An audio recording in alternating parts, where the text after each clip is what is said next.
Confession শব্দে বিস্মিত হল আহমাদ মুসা। মনে পড়ল স্পুটনিকের নেয়া ডক্টর হাইম হাইকেলের কনফেশন স্টেটমেন্টের কথা। হাইম বেঞ্জামিন নিশ্চিত এই কনফেশন এর দিকে ইঙ্গিত করেছে, কিন্তু হাইম বেঞ্জামিনের তো এটা জানার কথা নয়।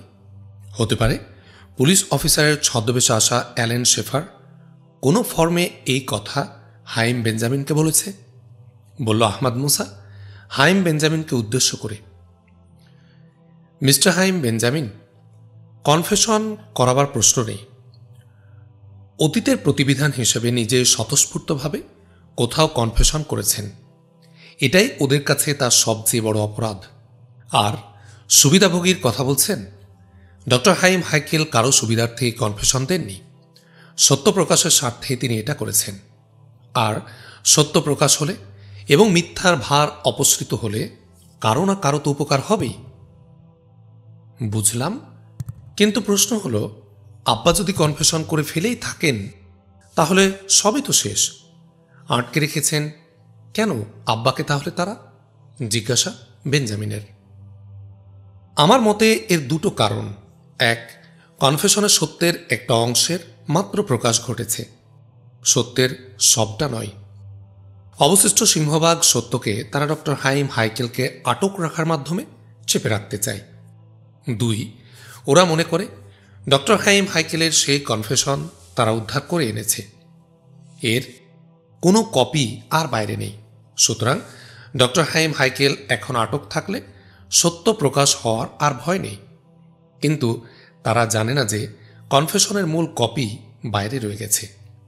তারা যা উদ্ধার করেছে এবং আরও যেগুলো ধ্বংস করেছে সেগুলো মূলটার নকল কপি মাত্র। আহমাদ মুসা বলল। বিস্ময়ভরা চোখে হাইম বেঞ্জামিন বলল, সত্যটা কি মিস্টার আইজ্যাক ড্যানিয়েল? কনফেশনে কি আছে? সত্যটা প্রকাশ হলে এমন কি ঘটবে? এই প্রশ্নগুলোর উত্তর আজ থাক। আপনার আব্বাই এর উত্তর ভালো দিতে পারবেন। আপনার আব্বা উদ্ধার হওয়া পর্যন্ত এটুকু অবশিষ্ট থাক। আহমাদ মুসা বলল। আরও কিছু অবশিষ্ট থাকল, আপনার পরিচয় এখন আমরা পাইনি, বলল হাইম বেঞ্জামিন। পরিচয়ের ব্যাপারটা এমন কিছু নয় যে সেজন্য উন্মুখ হয়ে থাকতে হবে, আহমাদ মুসা বলল। হাসল হাইম বেঞ্জামিন, বলল, পরিচয়ের মধ্যে এমন কিছু না থাকলে পরিচয় প্রকাশে ভয় করতে না মিস্টার ড্যানিয়েল। আসুন কাজের কথায় আসি। আমাকে আপনারা সাহায্য করবেন কিনা, বলল আহমাদ মুসা। গম্ভীর হল হাইম বেঞ্জামিন, বলল, এ জিজ্ঞাসা বড় আমাদের। আমরা আপনার সাহায্য চাই মিস্টার ড্যানিয়েল। ধন্যবাদ, আমি সাহায্য নিতে এবং সাহায্য দিতে এসেছি মিস্টার হাইম বেঞ্জামিন, বলল আহমাদ মুসা। বলুন আমাদের কি করণীয়? জিজ্ঞাসা হাইম বেঞ্জামিনের। অ্যালেন শেফার মানে আপনার আব্বার আটককারীরা যে আপনাদের সাথে যোগাযোগ করেছে, এটা খুবই আনন্দের খবর। এখন ওদের সাথে আপনার সম্পর্ক বৃদ্ধি করতে হবে এবং জেনে নিতে হবে আপনার আব্বাকে ওরা কোথায় রেখেছে, আহমাদ মুসা বলল। খুশি হয়ে উঠল হাইম বেঞ্জামিন, বলল, ঠিক পরামর্শ। আব্বার নিকটবর্তী হবার এটা সবচেয়ে সহজ পথ। ইতোমধ্যে ওরা প্রস্তাব করেছে যে আমাদেরকে আব্বার কাছে নিয়ে যাবে, তবে দূর থেকে দেখাবে মাত্র, কথা বলতে দেবে না এবং তার সাথে সাক্ষাৎও করাবে না। আহমাদ মুসা দারুণ খুশি হয়ে উঠল, বলল, থ্যাঙ্কস গড, ওটুকুই যথেষ্ট। ওনার থাকার লোকেশনটা জানতে পারলেই হবে। নাম ঠিকানা না জানলেও আমরা এটুকু জানতে পেরেছি আঙ্কেল ডক্টর হাইম হাইকেলকে একটা মানসিক চিকিৎসা কেন্দ্রে রাখা হয়েছে, বলল বারবারা ব্রাউন। মানসিক হাসপাতালে ওরা বলেছে, বলে উঠল আহমাদ মুসা। জি হ্যাঁ, তিনি নাকি অপ্রকৃতিস্থ, বলল বারবারা ব্রাউন। হাসল আহমাদ মুসা, বলল, মানসিক হাসপাতালে রেখেছে এটা সত্য, কিন্তু অপ্রকৃতিস্থ এই কথা ডাহা মিথ্যা। আপনি এটা মনে করেন? আপনার কথাকে ঈশ্বর সত্য করুন, প্রার্থনা সুরে বলল হাইম বেঞ্জামিন। সুস্থ ডক্টর হাইম হাইকেল নিউ ইয়র্কে যে মানসিক ডাক্তার কৌশলগত কারণে মানসিক হাসপাতালে রাখার পরামর্শ দিয়েছিলেন, আমি সে ডাক্তারের বাড়িতে গিয়েছিলাম, কিন্তু তাকে পাইনি। যা বুঝেছি নিউ ইয়র্ক থেকে তাকে সরিয়ে দেওয়া হয়েছে। এরপর আহমাদ মুসা বলল, ডাক্তারের বাড়িতে ওদের লোকেরা তাকে বন্দি বা হত্যা করার চেষ্টা করেছিল এবং সংঘর্ষে ওদের দুজন লোক মারা যায়। বিস্ময় চোখ কপালে তুলে বারবারা ব্রাউন বলল, ইতোমধ্যে ওদের দুজন লোক মারা গেছে আপনার হাতে? আমি দুঃখিত, না মারতে পারলে ওখানে আমাকে লাশ হয়ে পড়ে থাকতে হতো, আহমাদ মুসা বলল। হাইম বেঞ্জামিন এ কথায় অংশ নিল না। সে আগের প্রশ্নই আবার করল, আপনি নিশ্চিত মিস্টার ড্যানিয়েল যে আব্বা অপ্রকৃতিস্থ নন? হাইম বেঞ্জামিনের কণ্ঠ কান্নার মতো ভারী। আমি নিশ্চিত মিস্টার হাইম বেঞ্জামিন। আমি যে বালক প্যাকারের কথা কিছুক্ষণ আগে বলেছি, সে বালকের মা মিসেস প্যাকার ওই মানসিক ডাক্তারের একজন পেশেন্ট ছিলেন। তিনি নিজ কানে ডাক্তারকে এ বিষয়ে আলাপ করতে শুনেছেন। তাছাড়া আমি রাব্বানিকাল বিশ্ববিদ্যালয়ের প্রেসিডেন্ট আয়াজ ইয়াহুদ সহ অনেকের সাথে আলোচনা করে বুঝেছি ডক্টর হাইম হাইকেল সম্পূর্ণ সুস্থ ছিলেন। তার মানসিক রোগের কথা ওরা ছড়িয়েছে তার অন্তর্ধানকে যুক্তিসঙ্গত করার জন্যে, আহমাদ মুসা বলল। থ্যাঙ্কস গড, আপনার প্রতিটি কথা ঈশ্বর সত্য করুন, বলল হাইম বেঞ্জামিন। তার দুচোখ থেকে অশ্রু গড়িয়ে পড়ছিল। বারবারা ব্রাউন বেঞ্জামিনের কাঁধে হাত রাখল তাকে সান্ত্বনা দেওয়ার জন্যে। সান্ত্বনা সুরে নরম কণ্ঠে আহমাদ মুসা বলল, ধৈর্য ধরুন, সব ঠিক হয়ে যাবে mister Haim Benjamin. Doctor Haim হাইকেলের মতো সৎ সজ্জন ব্যক্তির কেউ ক্ষতি করতে পারবে না, ঈশ্বর তো আছেন। আহমাদ মুসা একটু থামার পরে আবার বলে উঠল, মিস্টার হাইম বেঞ্জামিন, আমি চলে যাবার পর থানায় একটা ডায়েরি করাবেন এই বলে যে একজন অপরিচিত লোক আমাদের বাসায় এসেছিল। মনে হয় সে ডক্টর হাইম হাইকেলের অন্তর্ধান ঘটনার সাথে জড়িত। তার থেকে পরিবারের আরও ক্ষতির আশঙ্কা করছি। আপনার বিরুদ্ধে এই ডায়েরি? বলল হাইম বেঞ্জামিন ও বারবারা ব্রাউন একই সাথে। হ্যাঁ, যাতে অ্যালেন শেফাররা বুঝে যে আপনারা তাদের সাথেই আছেন। আমি এলেও আমার সাথে ফলপ্রসূ আলোচনা আপনাদের হয়নি, আহমাদ মুসা বলল। বিস্ময় চোখ কপালে তুলেছে হাইম বেঞ্জামিন, বারবারা ব্রাউন দুজনই। বলল, এই সুবিধার জন্যে আপনার মাথায় এত বড় বিপদ ডেকে আনবেন? আহমাদ মুসা কিছু বলতে যাচ্ছিল, এ সময় বাইরে হইচইয়ের শব্দ শোনা গেল। হইচইটা দ্রুত এগিয়ে আসছে। বলতে বলতে ভেতরে ঢুকে গেল। আহমাদ মুসারা তিনজনে উঠে দাঁড়াল। হাইম বেঞ্জামিন কয়েক ধাপ এগিয়ে গেল ব্যাপার কি দেখার জন্যে, কিন্তু বেশি দূর যেতে হল না। ঝড়ের বেগে ড্রয়িং রুমে প্রবেশ করল চারজন অপরিচিত লোক আর তাদের বাধা দিতে আসা দুজন সিকিউরিটির লোক। ড্রয়িং রুমে প্রবেশ করেই ওরা চারজন সোজা হয়ে এসে দাঁড়াল আহমাদ মুসার সামনে। তাদের হাতে 4 রিভলভার তাক করা আহমাদ মুসার লক্ষ্যে। বলল তাদের একজন চিৎকার করে, আমাদের সংজ্ঞাহীন করে গাড়িতে বন্ধ রেখে মনে করেছিলে এখানে কাজ সেরে চলে যাবে, কিন্তু তা আমরা হতে দিচ্ছি না। চলো, এবার আমরা তোমাকে কি করি দেখব। প্রথমে বেঞ্জামিন বারবারা ব্রাউন আতঙ্কগ্রস্ত হয়ে পড়েছিল, কিন্তু এখন বুঝতে পারল এদেরকে আহমাদ মুসা গাড়িতে বন্ধ করে এসেছিল। এরা অ্যালেন শেফারের লোক, পাহারা দিচ্ছে যাতে কেউ ডক্টর হাইম হাইকেলের বাড়িতে তার পরিবারের সাথে মিশতে না পারে। এদের ক্রোধ আইজ্যাক ড্যানিয়েলের উপর। আইজ্যাক ড্যানিয়েলের নিরাপত্তা নিয়ে উদ্বিগ্ন হয়ে পড়ল তারা দুজনেই। এর বাইরেও বারবারা ব্রাউন যে বিষয়টা ভাবছিল তা হল এরা নিশ্চয় ইহুদি গোয়েন্দা সংস্থার লোক। কিন্তু তাদের সে চেনে না কেন? এদের কি অন্য জায়গায় থেকে আনা হয়েছে? কিন্তু তাকে বলা হয়নি কেন? হতে পারে বারবারা ব্রাউন ইহুদি গোয়েন্দা সংস্থার বিশ্বাসের পরীক্ষায় উত্তীর্ণ হতে পারেনি। সেটাই ভালো। এসব অস্বচ্ছ হাইড অ্যান্ড সিক খেলার তার মোটেও পছন্দ নয়। আর আহমাদ মুসা ওদের 4 জনকে চিনতে পেরেছিল। ওদের একজন চিৎকার করে আহমাদ মুসাকে শাসনেও শেষ হলে আহমাদ মুসা হাসি মুখে বলল, তোমাদের তো আমার প্রতি কৃতজ্ঞ হওয়া উচিত।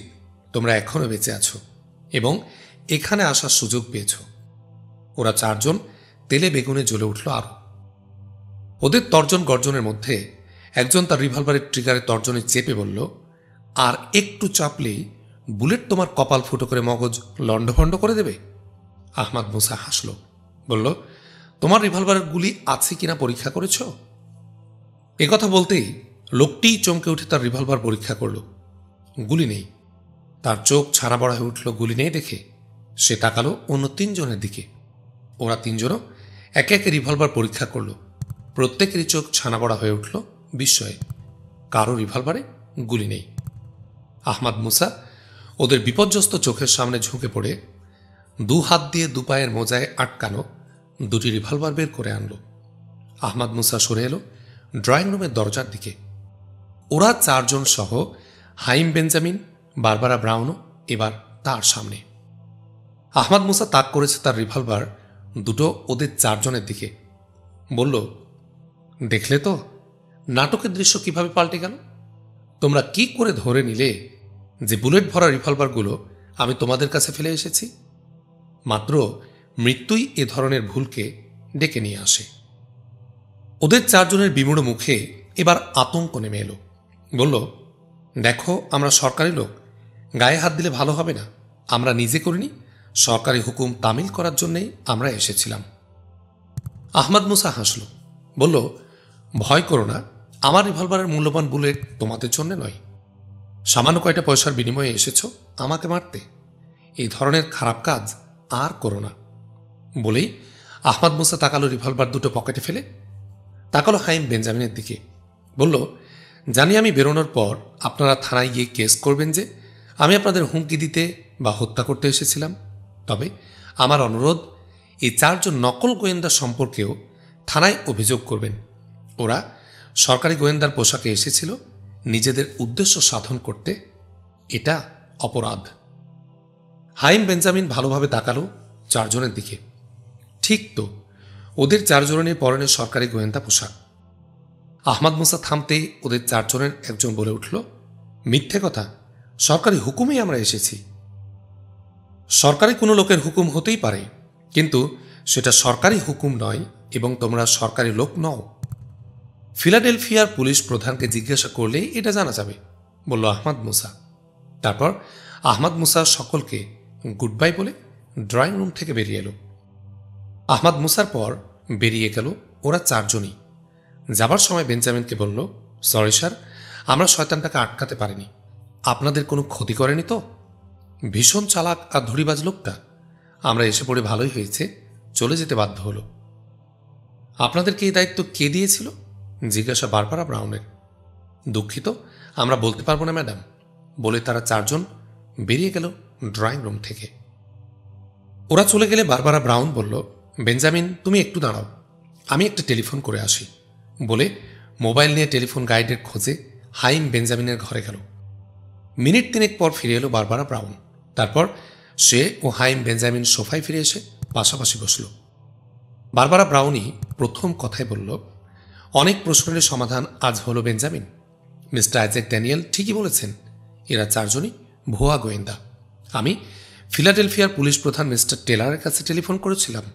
তিনি খোঁজ নিয়ে জানালেন কোনো ওয়াচার বা গোয়েন্দাকে ডক্টর হাইকেলের বাসায় পাঠানো হয়নি আজ। তাহলে এই প্রতারণামূলক কাজ করল কে? জিজ্ঞাসা হাইম বেঞ্জামিনের। যারা অ্যালেন শেফারকে পুলিশ অফিসার সাজিয়েছিল তারাই সাজিয়েছে এদেরকেও, বলল বারবারা ব্রাউন। কিন্তু আশ্চর্য হচ্ছে, আইজ্যাক ড্যানিয়েল এদের ঠিক ঠিক চিনে ফেলল কি করে? হাইম বেঞ্জামিন বলল, আইজ্যাক ড্যানিয়েল সাধারণ কেউ নয় বলেই আমি মনে করি। দেখলে না, ওরা চারজন তাকে ঘিরে ফেলল, তখন তার চোখে মুখে ভয়ের সামান্য কোনো প্রকাশ ঘটেনি। আর দেখো, ওদের রিভলভার আগেই খালি করে ওখানে রেখে এসেছিল। কি বিস্ময়কর দূরদৃষ্টি! আরেকটা ব্যাপার, তাকে সার্চ করে তার পকেটের রিভলভার গেটে রেখে দেওয়া হয়েছে। কিন্তু আমরা কি কল্পনা করতে পেরেছি যে তার দু মোজার সাথে গোজা রয়েছে আরও দুটি রিভলভার? এখানেও অদ্ভুত দূরদৃষ্টির পরিচয় দিয়েছে। আমার শেষ করতে পারল না বারবারা ব্রাউন। তার কথার মাঝে হাইম বেঞ্জামিন বলে উঠল, কিন্তু এখানে সে কি আমাদের সাথে প্রতারণা করেনি? সে আমাদের সার্চকে ফাঁকি দিয়েছে, অস্ত্র নিয়ে প্রবেশ করেছে। তোমার কথা একদম ঠিক, কিন্তু প্রয়োজনেই এটা সে করেছে। আমরা তো ভেবেছি আমাদের কথা, কিন্তু তিনি ভেবেছেন আমাদের বিষয় ছাড়াও তার আরও শত্রুর কথা। সুতরাং তাকে প্রস্তুত থাকতে হয়েছে। তা যে ঠিক তা প্রমাণই হল, বলল বারবারা ব্রাউন।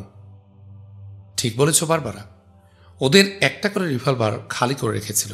ওদের কাছে আরও রিভলভার যদি থাকত, হাইম বেঞ্জামিন বলল। হাইম বেঞ্জামিন একটু থেমে আবার বলা শুরু করল, দেখো, আইজ্যাক ড্যানিয়েল কেমন চালাক। তার সাথে আমাদের সম্পর্কের বিষয়টা ওদের চারজনকে জানতেই দিল না, বরং বিপরীতটাই বুঝিয়ে দিল তার বিরুদ্ধে থানায় কেস করার প্রসঙ্গটি অন্যভাবে ঘুরিয়ে বলে। তার মানে তার দৃষ্টি দেখো সব দিকে আছে। আবার দেখো, যেমন তার বুদ্ধি তেমনই এক্সপার্ট দেখো ফাইটিংয়েও। আমার মনে হচ্ছে নুমা ইয়াহুদ তার সম্পর্কে যা বলেছে তার চেয়েও তিনি বড়। দেখো, এক সিটিংয়ে এই তিনি আমাদের সামনের অন্ধকারকে একদম স্বচ্ছ ঝরঝরে করে দিয়েছেন, বলল বারবারা ব্রাউন। ঠিক বলেছ। আমার আনন্দ লাগছে আব্বার উদ্ধারে তার মতো লোকের সাহায্য পাব। এখন বলো বারবারা, আমরা এগোবো কিভাবে? আমাদের উপর দায়িত্ব হলো অ্যালেন শেফার্ডদের মাধ্যমে আমাদের আব্বার অবস্থান জানার ব্যবস্থা করা। এখন কেমন করে ওদের সাথে যোগাযোগ করব? হাইম বেঞ্জামিন বলল। বিশ্ববিদ্যালয়ের ডাইরেক্টর মিস্টার ফ্রান্সিসের সাথে যোগাযোগ করতে হবে। তিনি সব ব্যবস্থা করবেন বলে মনে হয়, বলল বারবারা ব্রাউন। ঠিক আছে, কালই মিস্টার ফ্রান্সিসের সাথে যোগাযোগ করব। দরকার হলে নিউ ইয়র্ক যাব, বলল হাইম বেঞ্জামিন। ঠিক আছে বেঞ্জামিন, আমি তাহলে এখন উঠি, বারবারা ব্রাউন বলল। না, চলো, ডিনার খেয়ে যাবে, টেবিলে বোধহয় রেডি, বলে উঠে দাঁড়ালো হাইম বেঞ্জামিন। বারবারা ব্রাউনও উঠে দাঁড়ালো।